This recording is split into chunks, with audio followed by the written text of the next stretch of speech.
โอ้มือนีขามทินพี่น้องมาเจอกับลีลาการไถกองคูปต้าแอลอีกคันหนึ่งซึ่งคันนี้ก็อยู่ในพื้นที่ของเขตเมืองโทรคมแข็งเวียงจันทร์พี่น้องขึ้นอยู่กับบ้านนานุคุมนางย่างอยู่เขตนางย่างพี่น้องเดี๋ยวเรามาเบิ่งลีลาการไถของเจ้านี่อีกคือเก่าเจ้านี่กับแอล5018คือกันพี่น้องเดี๋ยวมาชมลีลาเพราะว่าต่างพื้นที่แล้วกันราคาจะคือกันกับเขตทางงอนเฮาบ่แน่ใจพี่น้องเดี๋ยว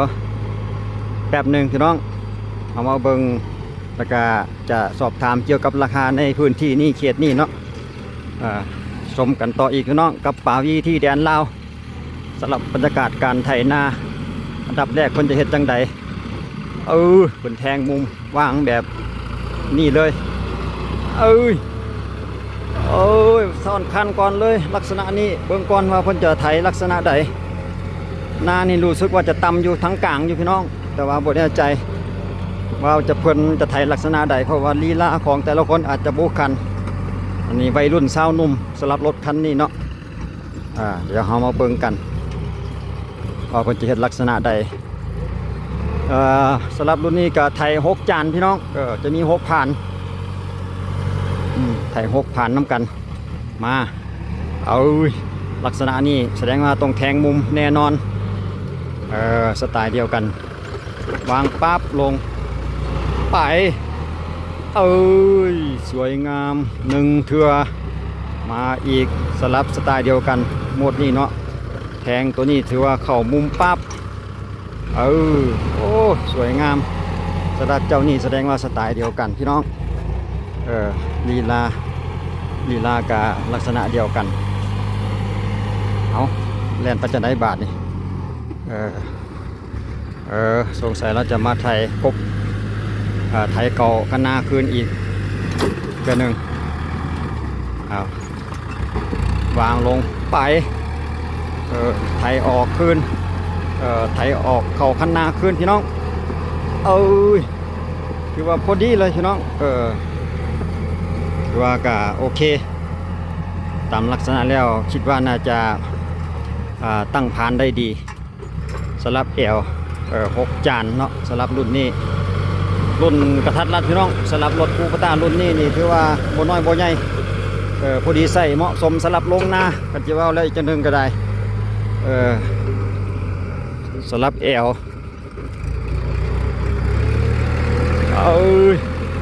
เปหรือบ่เปเพิ่งอีกทีนึงกันพี่น้องรู้สึกว่าจะเปไปน้อยนึงคัดท้ายนี่อาจจะโบเที่ยงแม่นบ่พี่น้องเอาเบิ่งไปยาวๆก่อนเปย้อนหยังย้อนดินหรือว่าย้อนใบตัวขี้เมาตัวคัดท้ายเดี๋ยวเบิ่งอีกรอบหนึ่งก่อนว่าเพิ่นจะเป็นลักษณะใดขึ้นอยู่กับบ้านนาย่างพี่น้องเมืองทุรคมแขวงเวียงจันทร์สลับดูจุดนี้เนาะเบิ้งเดี๋ยวจะได้เปย์บ่ก็รู้สึกว่าจะเปย์อยู่เล็กน้อยเปย์อยู่เล็กน้อยเนาะเดี๋ยวมาเบิ้งคัดท้ายก่อนพี่น้องคิดว่าคัดท้ายจะออกแล้วไปหน่อยหนึ่งได้แม่นบ่พี่น้องตามสายตาที่เขาเบิ้งดอกว่าแต่หลายคนเพิ่นก็จะมีประสบการณ์คือกันนั่นเนาะสังเกตเบอร์รถเพิ่นนี่ก็คือว่าจะหลายปีแล้วคิดว่ารถทันหลายปีอยู่แต่ว่าโซเฟอร์นี่สิจักปีบ่แน่ใจเพราะว่าหลายคนก็เปลี่ยนโซเฟอร์ไปเรื่อยคือกัน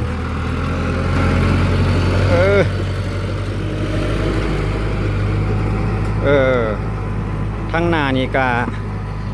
ลงหลายเกินไปบ่หรือจังใดบ่แน่ใจก็สรุปราคาพี่น้องไถปันพร้อม500,000กีบคือกันถือว่าการอยู่ในราคาราคาเดียวกันกับเขตเมืองไซธานีเฮาเนาะเขตบ้านทางงอนเฮากับ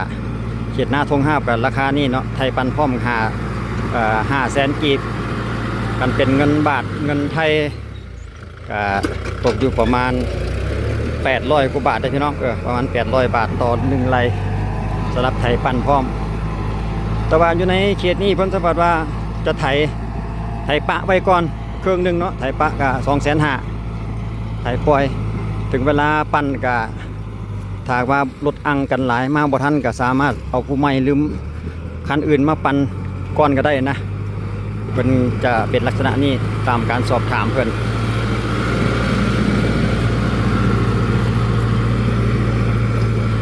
สังเกตเห็นว่าเพิ่นจะไถแต่ฝากเดียวได้พี่น้องก็บางจุดนึงก็ไวคือกันได้พี่น้องไถไอ้สไตล์นี้เนาะสไตล์ที่ว่ามันหน้ามันหายน้อยถ้าเฮาสิไปอวยรถนี่มันจะซักซ่าเสียเวลาอันนี้แล่นไปสุดน้อยนึงแล้วก็ถอยหลังเก็บเอาจะเฮ็ดให้ประหยัดเวลาเติมเฮาคิดว่านั่นเด้พวกนี้อาจจะมีความเชี่ยวชาญฉลาดในการไถแดงอยู่ได้นี่คิดว่าเพราะว่าหน้าหายน้อยเพิ่นจะเก็บมุมแล้วก็ซ่อนคันแต่ฝากเดียวแล้วก็ท่านนั้นก็ถอยหลังเก็บเอาไปเลยเดี๋ยวเฮามาเบิ่งขั้นตอนการบัดสุดท้ายอีกทีนึงว่าอีกทางด้านข้าง2ข้างแล้วเพิ่นจะเก็บลักษณะใดเนาะในลักษณะที่ว่าเพิ่นไถแบบลักษณะที่ว่าถอยหลังเอาไถฝากเดียวเนาะไล่ไถไปจนสุดให้เนี่ยก็ยังเหลือหัวงาน2ฝากส่วนแล้วเพิ่นจะมีวิธีไถแบบใดที่ได้ไวได้ง่ายได้ดีกว่ากันบ่เดี๋ยวเฮามาติดตามเบิ่งอีกในอีกแป๊บหนึ่งต่อไปอีกแป๊บหนึ่งพี่น้องเดี๋ยวเราจ้องค่อยเบิ่งอีกทีหนึ่งเอาจังใดเก็บมุมรู้สึกว่ามุมนี่จะกว้างไปน้อยหนึ่งพอมาจ่อๆได้เครื่องประมาณเครื่องให้พี่น้องเพิ่นก็จะเก็บมุมด้านนี้เลยเอาสูตรใดอีกเบิ่งก่อน2เทื่อแล้ว3เทื่อโอ้ละเอียด3เทื่อแล้วจังใด3เทื่อแล้วก็ยังเริ่มถ่ายอีกบ่หรือจังใดเอามาเบิ่งทางนี้พี่น้องเราสิเก็บทางนี้ที่บัดนี้หลังจากเราเก็บส่วนแกนั้นแล้วเราก็จะมาเก็บทางหัวงานด้านนี้เลยเบิ่งโอ้เป็นอีกสไตล์หนึ่งคือกันพี่น้องหลังจากนั้นเพิ่นก็มาเก็บวิธีนี้ก็ถือว่าได้ไวคือกันได้พี่น้องละเอียดดีคิดว่าวิธีนี้อาจจะอยู่แถวเขตทางอีสานเฮาเนาะพี่น้องเอ้ยเพิ่นจะมักใช้วิธีนี้นะหลังจากนั้นก็มาซ่อนคันไปบาทที่2ถือว่าสำเร็จเลยเรียบร้อยเลยอย่างสวยงามจบปืดไอ้เกือบขึ้นฮอดถนนหนทางพุ่นคักหลายเอาด้านนี้เดี๋ยวเฮ็ดจังไดจะถอยหลังเอาไถตัวนี้ไปเลยคิดว่าเดี๋ยวเราจังมาคอยทะเบิงอีกด้านหนึ่งพี่น้องเดี๋ยวคอยติดตามอีกด้านหนึ่งทางหัวงานเบื้องนั้นว่าเราจะเก็บลักษณะใดหลังจากเราเก็บหัวงานเบื้องนี้เรียบร้อยแล้วเราก็จะวางไถไปอย่างเดียวได้บาทนี้เพราะว่าเราเก็บหัวงานเรียบร้อยแล้วเนาะเพิ่นก็จะวางไถไปเลยรู้สึกว่าจะเปไปเล็กน้อยได้พี่น้องแม่นบ่ตามที่สายตาเฮาเหลียวเบิ่งอาจจะมีการปรับผ่านโตนขัดท้ายมั้งคิดว่าเพิ่นจังบ่ปรับเนาะ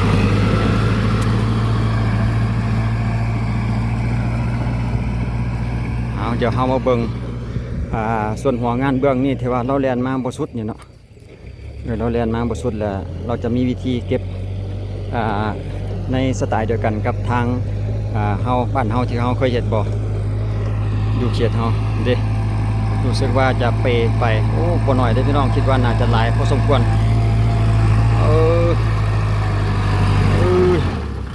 จะโอ้ยเบิ่งจักแป๊บนึงก่อนว่าส่วนหัวงานเบื้องนั้นที่เฮาเบิ่งเมื่อกี้หั่นเนาะเรียบร้อยไปถือว่าละเอียดจบงามเดี๋ยวประดาเขาจะมาเบิ่งส่วนหัวงานทางเบื้องนี้เพราะเบื้องนี้เป็นเบื้องที่ว่ารถไถแล่นมาแล้วก็จะเหลือช่วงยาวกว่ากันเนาะช่วงรถหนึ่งคาราวะเดี๋ยวเขาเบิ่งเทคนิคของเพิ่นอีกว่าเพิ่นจะเก็บลักษณะใดเปพี่น้องเป ถ้าหากว่าเปแบบนี้นี่คุณจะแก้ไขแบบใดหรือว่าบานผานหนาลงเลิกโพดบ่หรือจังใดบ่แน่ใจวิธีแก้ก็คิดว่าน่าจะเกี่ยวกับใบคัดท้ายบ่เนาะถ้าว่าเฮาจะแก้ไขเนาะบ่ให้มันเปะเดี๋ยวเฮาเบิ่งอีกทีนึงพี่น้องก็เลี้ยวเห็นคือกันกับเฮาบ่พี่น้องเฮาว่ามันอยากเปโอ้ยเพราะว่าก็บ่แน่ใจเนาะบ่แน่ใจที่ว่าเพิ่นบ่ปรับหั่นน่ะเพราะว่าระหว่างโซเฟอร์นี่กับรถนี่ก็บ่แม่นคนเดียวกันเพราะว่าเป็นโซเฟอร์รับจ้างเมื่อกี้ผ่านการสอบถามเพิ่นก็ว่า20%สำหรับค่าแรงงานของโซเฟอร์สมมุติว่าได้ล้านหนึงสิเนาะโซเฟอร์จะได้ 200,000 กีบก็จะไล่เป็นเปอร์เซ็นต์การไล่รับของเจ้าของรถเลยว่าซั่นเด้ก็แสดงว่า20%เอาถ้าว่าเจ้าของรถเฮ็ดเองนี่คิดว่าน่าจะต้องมีการปรับเนาะเพราะว่าเอาเบิ่งแล้วมันบ่อยากเที่ยงทางนั้นเหลือหน่อยเนาะทางนี้เหลือหลายกว่าเพิ่นก็เลยแล่นมาเอาเฉพาะเครื่องนึงนี่ซะก่อนก็เป็นวิธีที่ว่าสลัดเป็นตามหน้างานงานหน้าบ่ทอกันแล้วเบื้องใดมันใหญ่เพิ่นก็แล่นก็เอาเฉพาะเบื้องที่ว่ามันใหญ่หั่นซะก่อน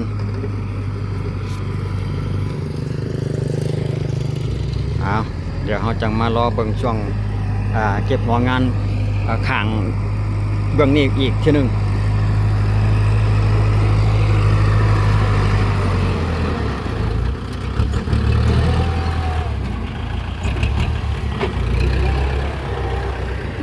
เดี๋ยวเอาแก้วออกนี่ก่อนแก้วหลายโพดเก็บแก้วออกให้เพื่อนพี่น้องอยู่ให้นาเพิ่นก็มีแต่แก้วไปวางเก็บมุมลักษณะเดียวกันพี่น้องมาถึงจุดนี้เพิ่นก็จะเก็บมุมวางลงไปส่วนอีกหัวงานเบื้องนี้นะเพิ่นก็จะเก็บลักษณะนี้รู้สึกว่าจะ3เทื่อน้ำกันเพื่อความละเอียดพี่น้องก็จะเก็บมุม3เทื่อจังได้บาทนี่ถอยถอยจังได้ถอยมาเอาเบื้องนี้ให้สำเร็จซะก่อนมั้งคิดว่าแล้วจังค่อยเอาทางนี้เนาะมาแล้วเที่ยวสุดท้ายซ่อนคันมาเลยเดี๋ยวซ่อนหลายๆเด้อจะน้อยหนทางรถเพิ่นจะหมดได้จำปั๊บงามหลายเอาเดี๋ยวตัวนี้ขั้นตอนต่อไปเฮ็ดเอาใดเบิ่งก่อนพี่น้องว่าเพิ่นจะเฮ็ดแนวใดเพิ่นจะเริ่มไถเพิ่นจะไถเข้าเพิ่นจะตั้งมาแต่ทางด้านนี้เนาะสำหรับจุดหัวงานเดี๋ยวเราจังไปเบิ่งกันแก่มุมอีกเบื้องหนึงว่าเพิ่นจะเฮ็ดจังใด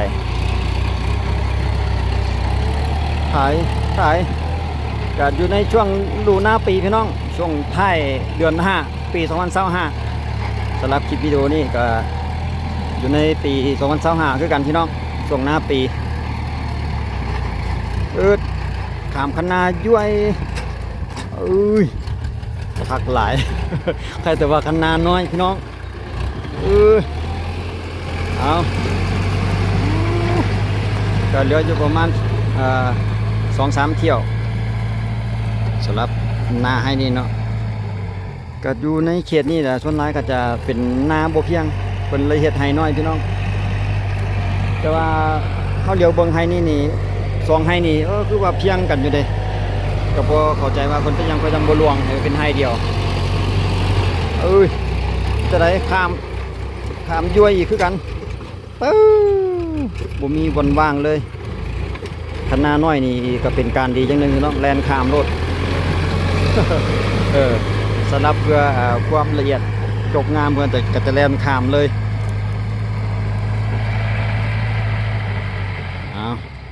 ดึงภาพมาเบิ่งใกล้ๆอีกทีนึง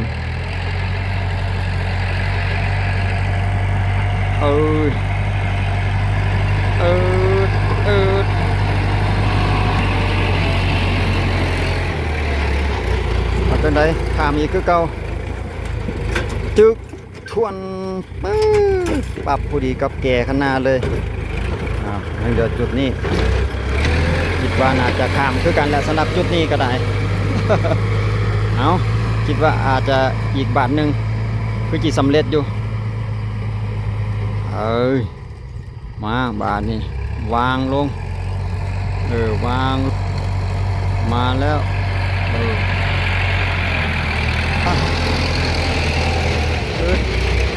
ด้ทำข้างหน้าอีกคือเก่าเจอปั๊บพอดีเป๊ะเลยกับแก่ข้างหน้าคือว่าสำเร็จสำหรับให้นี่เนาะคักหลายพี่น้องเอาคลิปวิดีโอเฮานี่ก็จะได้พอประมาณนี้แหละพี่น้องจังที่เฮาเสนอไปกินการเจ็บมุมการซ่อนคันลักษณะของให้น้อยเนี่ยเพิ่นก็จะเจ็บแบบลักษณะไทยซ่อนคันแล้วก็ถอยหลังเอาจนหมดทั้งให้เลยแล้วก็ถอยเก็บมุมเอาแต่ละหัวงานกับลักษณะที่ผ่านมาเมื่อกี้เนาะเอาวิดีโอนี้ก็จบสำนีสักก่อนพี่น้องขอบใจทุกท่านที่การรับชมสำหรับในพื้นที่ของเมืองโทรคมเพียงเวียงจันทร์กันอยู่ประมาณนี้ก็ขอบใจอีกทีนึงไว้เจอกันคลิปหน้าสำหรับคลิปนี้สบายดี